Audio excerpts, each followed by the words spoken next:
Hi అండి. ఇంకా నేర్చుకోవాల్సినవి చాలా ట్రిక్సే ఉన్నాయి ఇందులో. కాకపోతే నేర్చుకున్నంత వరకి కొంచెమైనా పర్ఫెక్ట్‌గా ఉన్నామా లేదా అనేసి ట్రై చేస్తే మనకు కొంచెం అర్థమవుతుంది ఏదైనా సరే. ఇదొక చిన్న వర్క్‌షాప్ లాగా అనుకున్నాను నేను. చూసారా, ఇంతకుముందు పికాక్ డిజైన్ వేశాను. పెద్దదిగా వేశాను. అది అప్పుడు లాంగ్ అండ్ షార్ట్ స్టిచ్ నాకు రాదన్నమాట సరిగ్గా. ఇప్పుడు పర్వాలేదు. ఇక్కడ ఫ్లవర్స్ చూస్తే మీకు అర్థమవుతుంది. కొంచెం పర్వాలేదన్నట్లుగన్నా ట్రై చేస్తున్నా.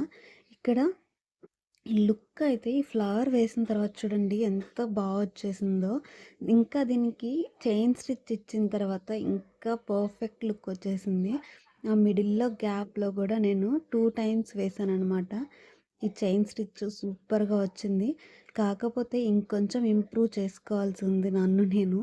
ఈ వర్క్ అనేది కొంచెం ఫినిషింగ్ బాగుండేటట్టు చూసుకోవాల్సి ఉంది.